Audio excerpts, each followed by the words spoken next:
Hello, hello, hello, hello, hello, hello, hello, hello. Alors, bienvenue pour un autre preview pour la saison 2022-2023 de la LNH. Et cette fois-ci, on s'attaque aux Devils du New Jersey. Du côté des Devils du New Jersey, ce que je dois dire, c'est que il y a quelque chose qui semble vouloir s'opérer, qui est assez intéressant, surtout sur un point de vue offensif. C'est-à-dire qu'il y a des joueurs qui semblent vouloir éclore ou qui ont éclos. Et ça, c'est hyper intéressant du côté des Devils du New Jersey parce que c'est des hauts talents offensifs.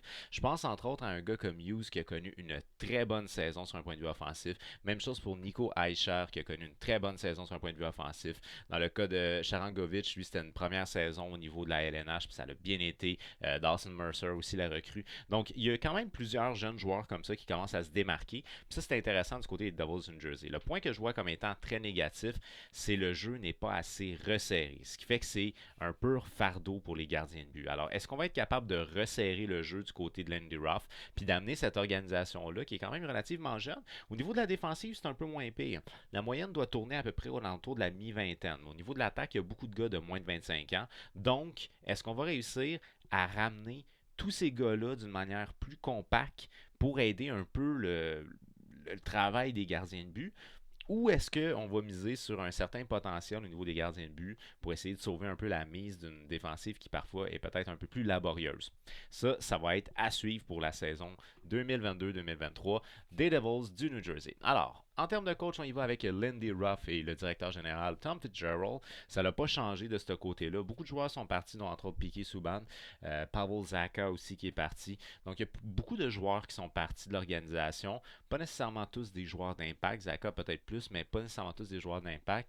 Puis on a rajouté des éléments à ça qui ne sont pas nécessairement des éléments de premier plan, mais qui sont des éléments qui vont venir soutenir la structure qui est entre autres menée de premier plan par des jeunes. Et c'est ça que je vois comme étant quand même assez intéressant de ce qui s'opère chez les Devils du New Jersey. Donc, pour la saison 2020-21, les Devils du New Jersey, c'est 19 victoires, 30 défaites, 7 défaites en prolongation, donc 19 victoires pour 37 défaites, 45 points. C'est pas vargeux, on se le cachera pas. En termes de saison 2021-22, eh bien c'est 27 victoires, 46 défaites, 9 défaites en prolongation, 63 points. Encore là, ça a été difficile. 14e dans la conférence de l'Est et 28e au niveau de la Ligue. Sauf que malgré que le style collectif a été difficile, les statistiques individuelles vont à la hausse. Puis vu que c'est des jeunes, plus qu'ils vont maturer, plus qu'ils vont gagner en responsabilité défensive, plus que cette équipe-là peut devenir éventuellement une menace au niveau de la conférence de l'Est. Mais pour l'instant, c'est encore trop laborieux au niveau du style de jeu défensif de l'organisation. Une moyenne de buts marqués de 2,99, ce qui est quand même correct, là. Une moyenne de buts encaissés de 3,68, ce qui représente la 29e défensive de la Ligue nationale. C'est là que le bas blesse. C'est là que le bas blesse. Ensuite de ça, avantage numérique 15,6. Et ça, il va falloir qu'on trouve quelque chose. On a entre autres peut-être un spécialiste ici de l'avantage numérique là, en Luke Hughes qui s'en vient graduellement. Quoique Simon Nemec aussi, c'est un gars qui aime bien appuyer l'attaque. Mais en tout cas, on a des jeunes défenseurs qui s'en viennent peut-être justement pour essayer de stimuler un peu plus cet avantage numérique-là. Mais quand tu as des gars comme exemple Hughes, puis que tu as Brad, puis que tu as Aisher, tu as des joueurs qui sont capables de marquer en avantage numérique. T'sais. Fait qu'on ait 15,6%, ce qui est le 28e avantage numérique de la Ligue, c'est un petit peu décevant. Point positif, on est à 80,2% pour le désavantage numérique. C'est pas excellent, mais c'est quand même relativement bien. Bien entendu, 28e dans la Ligue ou 14e dans l'Est, on ne participe pas aux séries éliminatoires. Le meilleur en termes de buts aurait été Jasper Bratt et Jack Hughes. 26 buts chacun. Mais Jack Hughes, dans son cas à lui, il a joué seulement 49 matchs. Fait que s'il avait joué la saison complète, c'était lui qui était le meilleur buteur, le meilleur pointeur de l'équipe. Ça fait du bien pour l'organisation des Devils du New Jersey d'avoir une vedette comme ça. Dans le cas de Hughes, on parle d'un jeune homme qui a, je pense, c'est 20, 21 ou 22. 21 ans dans le cas de Hughes. Fait que ça fait du bien là, d'avoir ce vent de renouveau là, du côté des Devils parce qu'on a eu quelques années de misère. Le meilleur en termes de points aurait été Jasper Bratt. Quand même, Jasper Bratt, 73 points l'année passée, c'est très bon. 73 points en 76 matchs pour ce qui est de Jasper Bratt. Le meilleur défenseur à caractère offensif aurait été Sverson, qui est 80 matchs, 46 points, moins 14. Dans le cas de Sverson, ça a été parfois très difficile, parfois relativement bien. Je vais en parler un petit peu là, avec les paires de défenseurs. Mais il y a eu des phases plus solides que d'autres. Ici, ce qu'on a, c'est les trois espoirs du alacoupe.ca sous la plume de notre chroniqueur Anthony Saint-Amand. C'est les trois gars qui sont peut-être les plus proches d'atteindre la LNH. Mais pour cette équipe-là, c'est une équipe qui a déjà beaucoup de jeunes qui ont de l'expérience LNH. C'est peut-être moins tentant. C'est la raison pour laquelle j'ai mis des scratchs en surplus, dans le sens que c'est des scratchs de trop, parce qu'ils peuvent challenger, mais je pas certain qu'ils vont le faire parce que tu as déjà beaucoup de jeunes au niveau des attaquants. Est-ce que tu as vraiment intérêt de rajouter un autre jeune à ce groupe-là qui est déjà pas vieux? Au niveau des défenseurs, ben, je pense qu'on a fait des acquisitions qui étaient des acquisitions de profondeur, justement, dans le but d'avoir une défensive plus expérimentée. Fait que je sais pas. Je sais pas à quel point est-ce qu'on peut faire rentrer ces jeunes-là, mais c'est quand même des jeunes espoirs intéressants du côté des Devils du New Jersey. Puis je vous ai parlé que c'était difficile au niveau du style de jeu défensif. On a entre autres deux défenseurs, mais c'est des défenseurs qui aiment bien se porter à l'attaque. Je sais pas si ça va régler le problème au niveau de dans notre zone, mais en tout cas, on a des défenseurs qui sont capables de produire et ça, c'est quelque chose qui est intéressant. Donc, on a en termes de premier espoir, ben, Simon Nemec, là, c'est un choix de première ronde cette année, lors du dernier repêchage amateur, défenseur de 18 ans, qui a joué en Slovaquie pour sa part 39 matchs, 1 but, 25 passes, 26 points en Slovaquie. C'est un défenseur qui est connu comme étant un excellent défenseur dans les deux sens de la patinoire. C'est un gars qui aime beaucoup transporter la rondelle. Fait que, qui dit deux sens de la patinoire dit un défenseur intelligent. Puis ça, c'est quelque chose qui fait du bien dans une organisation qui rush un peu plus au niveau de son style de jeu défensif. C'est-à-dire que oui, il est capable d'appuyer l'attaque, mais c'est aussi un gars qui devrait être responsable dans sa zone. Le point avec Simon Nemec, c'est que probablement que ça va être intéressant de le faire commencer au niveau de la Ligue américaine au début, parce qu'on va le faire habituer avec le style de jeu nord-américain puis les patinoires plus petites. Donc peut-être c'est pas super intéressant de le faire commencer à LNH, tout dépendamment de son training camp. Au moment de tourner le training camp, si il est commencé, il vient juste de commencer, mais je pense qu'il n'est même pas encore commencé pour les Devils. Ensuite de ça, le deuxième espoir, c'est Luke Hughes, un défenseur de 19 ans qui a évolué au niveau de la NCAA l'année passée. 41 matchs, 17 buts, 22 passes, 39 points. Dans son cas, à lui, on parle d'un défenseur à caractère offensif qui a un excellent coup de patin. Et c'est un gars qui devrait éventuellement être un très bon quarterback pour l'avantage numérique. 15,6%. Intéressant. Intéressant. Dans le cas de Hughes, par contre, il y a une chose que j'ai oublié de vérifier, c'est que je ne sais pas s'il a déjà prévu retourner au niveau universitaire cette année. J'aurais dû vérifier ça, j'ai complètement oublié de vérifier ça. Je ne sais pas si dans le cas de Hughes, il va jouer au niveau de la NCAA ou s'il va jouer au niveau de la LNH. En termes de troisième espoir, il va avec Alexander Holtz, un ailier droit de 20 ans. Pour sa part, c'était sa première saison complète au niveau de la Ligue américaine l'année passée. 52 matchs, 26 buts, 25 passes, 51 points. Première saison Ligue américaine. Ça s'est bien passé. Alors, dans son cas à lui, on parle bien entendu d'un attaquant qui est un attaquant à caractère offensif. C'est un gars qui est un bon marqueur, 26 buts en 52 matchs, près d'un point par match, là, 51 en 52. On est très proche pour une première année au niveau de la Ligue américaine. C'est très prometteur du côté de Alexander Holtz. Puis c'est un gars qui est considéré comme étant une menace constante en avantage numérique. Je vous le repointe. Ça fera pas de tort. Mais l'équipe elle a déjà un très très bon potentiel offensif avec les attaquants. Fait que c'est pas nécessairement hyper grave. C'est un gars qu'on voit potentiellement top 6. Alors, ce que vous avez ici, en fait, c'est un alignement que je vous propose. C'est pas nécessairement un alignement basé euh, sur ce qui est vu au training camp ou ce qui passe dans les médias. Mais j'ai essayé quand même de me fier aux combinaisons de l'année passée. Puis c'est dur un peu parce que les Devils ont changé beaucoup leur trio puis leur paire de défenseurs l'année passée. Fait que j'ai vu entre autres que euh, Sharon Govich et Hughes ont été utilisés ensemble et ça fonctionnait bien quand ils étaient utilisés ensemble. Même chose pour Aisha et Jasper Bratt. Fait que j'ai essayé de garder ces deux duos-là. En fait, j'ai essayé d'y aller avec des duos. Je vais vous expliquer un petit peu plus loin pour ce qui est des autres duos, mais j'ai essayé d'y aller avec des duos. Puis après ça, de comme rabouter ça. Mais je pense que on est capable de jouer un peu là, avec l'alignement des Devils. Ça se fait relativement bien.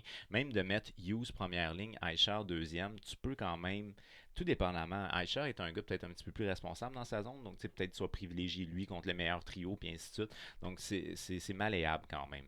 Alors, en termes de première ligne, moi j'y étais avec Sharon Govich. C'est 46 points en 76 matchs l'année passée. Pour sa part, c'est un jeune homme de 24 ans, puis c'était sa première saison complète au niveau de la LNH. Fait que franchement, 46 points en 76 matchs, c'est quand même pas mauvais. Puis il y a eu des bonnes séquences, entre autres, avec Hughes. Donc c'est ça qui est quand même assez intéressant pour le premier trio, c'est d'avoir deux gars qui sont deux gars qui semblent avoir une certaine chimie puis qui sont à caractère offensif. Que je fais jouer avec le joueur de centre Hughes, Jack Hughes, 56 points, 49 matchs l'année passée, plus d'un point par match de son côté, 26 buts. S'il y avait une saison complète, il aurait dépassé le 30 buts. C'est super intéressant du côté de Hughes. Donc, on se développe bien. Là, et ça, c'est quelque chose que ça fait du bien au niveau des Devils du New Jersey. Que je fais jouer avec le nouveau venu, Andrej Palat, 49 points, 77 matchs l'année passée. Dans son cas, à lui, c'est un gars qui fait jamais de tort. C'est un gars qui évoluait avec le Lightning de Tampa Bay l'année passée.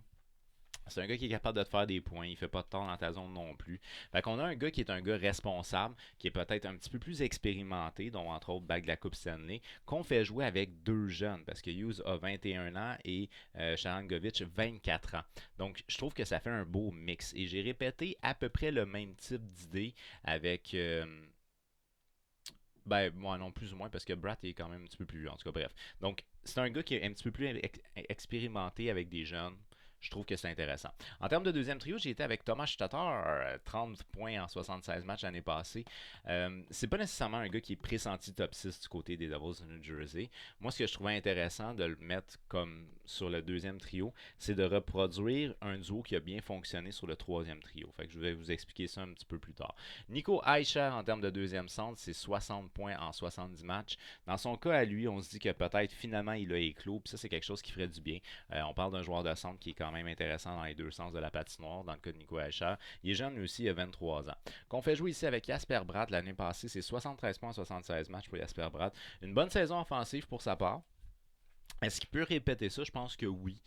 Si Nico Hischier ou bien s'il joue avec Hughes, parce qu'il a été utilisé avec Hughes aussi, si ces deux jeunes-là ont encore une bonne saison offensive, un gars comme Jasper Bratt peut avoir encore des bonnes statistiques offensives. En termes de troisième trio, ben, c'est là où j'ai décidé d'y aller avec un certain duo. Et le duo, c'est en fait Johnson avec Dawson Mercer. Alors, Dawson Mercer est pressenti top 6, donc moi je l'ai mis sur mon troisième trio parce que si je me fie à l'utilisation qu'il y a eu avec Johnson l'année passée, il y avait un ratio de points assez intéressant. Puis, en termes de buts comptés versus buts encaissés, très intéressant ce duo-là. Fait que moi, j'ai décidé de les garder ensemble. Un gars qui a un petit peu plus d'expérience dans le cas de Johnson, 35 points en 71 matchs l'année passée, c'est quand même relativement bien.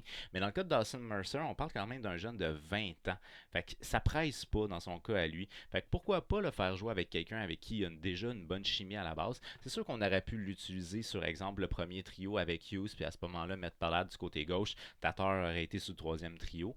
Mais moi, je trouvais ça intéressant de répéter l'expérience Johnson-Mercer. Fait que les jouer les deux ensemble, garder cette chimie-là. On a une chimie qui avait l'air de savoir installer entre Hischier et Bratt, une entre Sharangovich et Hughes, et une entre Mercer et Johnson. Fait que moi, j'ai décidé de garder ça ensemble. Puis, on fait jouer au centre Oula. Dans ce cas, Oula, c'est 44 points en 78 matchs l'année passée avec les Bruins de Boston.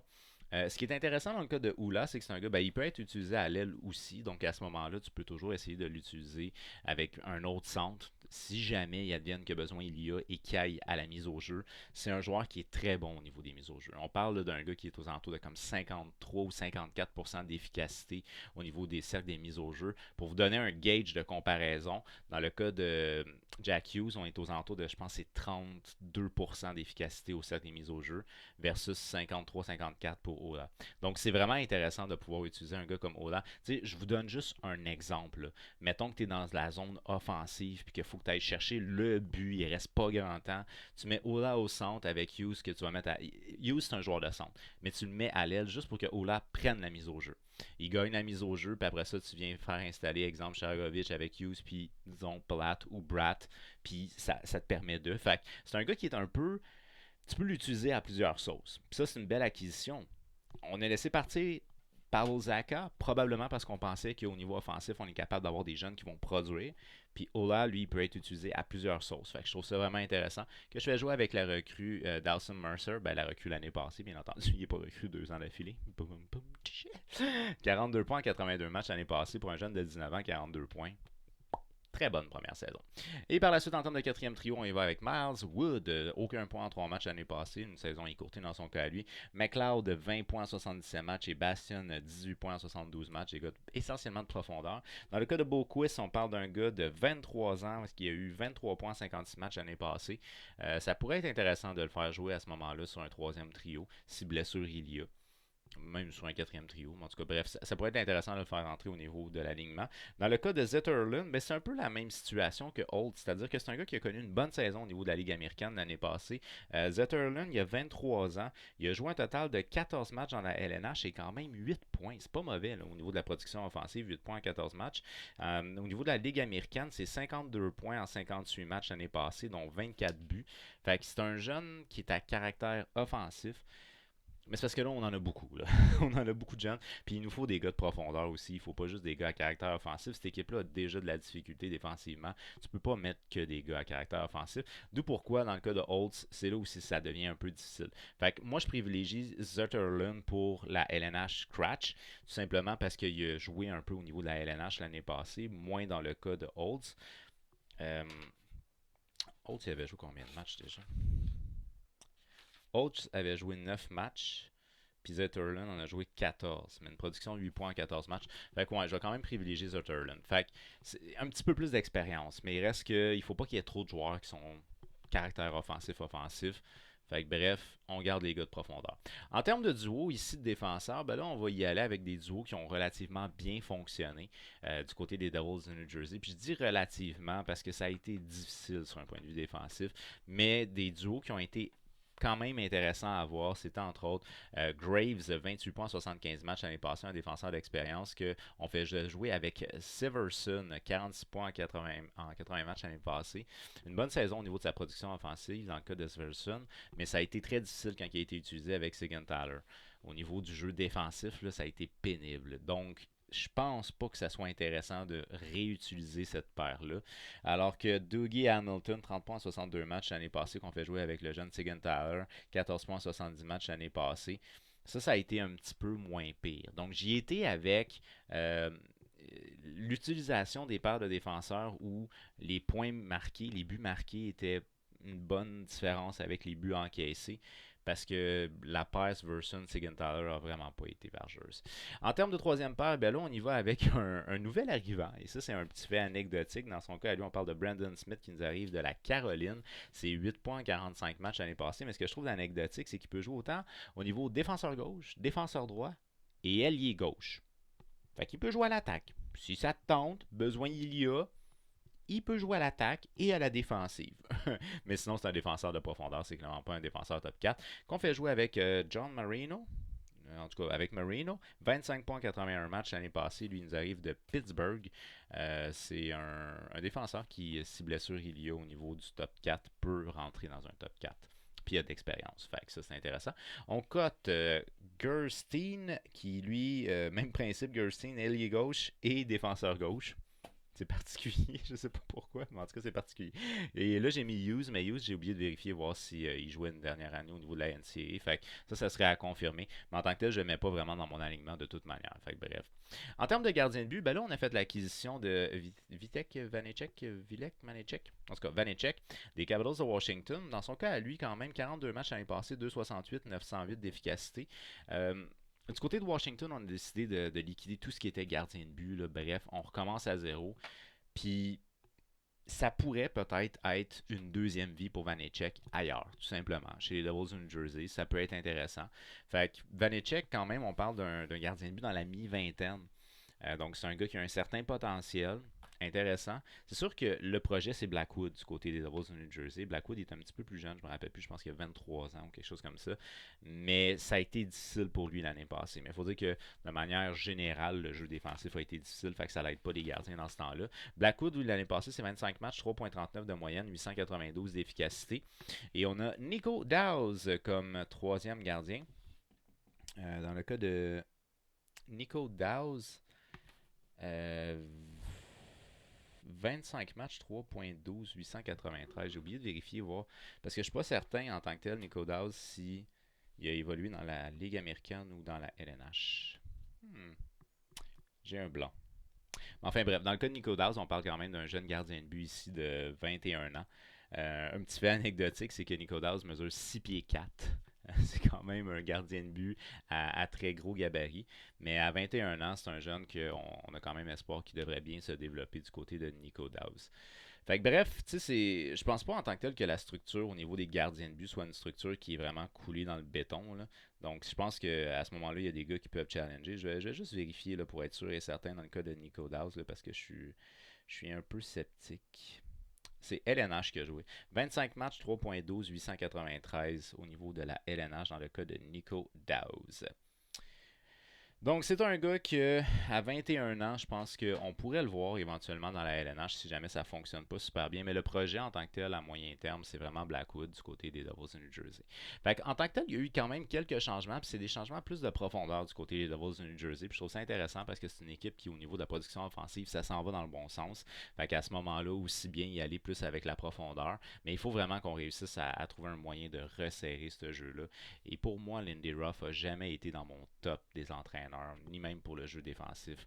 Fait que je sais pas si vraiment ça va se concrétiser du côté des Devils, mais une chose est certaine, c'est que on a des jeunes très prometteurs au niveau offensif. Fait que c'est une organisation qui risque d'être de plus en plus intéressante à regarder jouer parce qu'elle risque d'être dynamique offensivement, mais c'est une organisation qui pour moi ne s'est pas vraiment améliorée sur un point de vue défensif. C'est la raison pour laquelle je crois que les Devils du New Jersey, malgré qu'ils ont fait des additions intéressantes, je ne crois pas que cette équipe-là soit une équipe qui va courir pour une place en série. Donc d'après moi, c'est une équipe qui va être encore une fois out of the playoff, mais qui va être de plus en plus intéressante à suivre sur un point de vue offensif.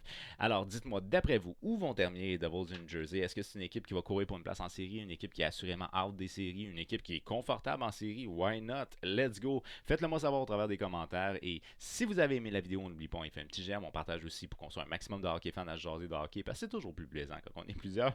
Et puis sinon, on s'abonne, active la petite cloche parce qu'il y a d'autres previews qui s'en viennent pour la saison 2022-2023. Un très gros merci d'avoir regardé ma vidéo jusqu'à la fin. On se revoit très bientôt. Bye!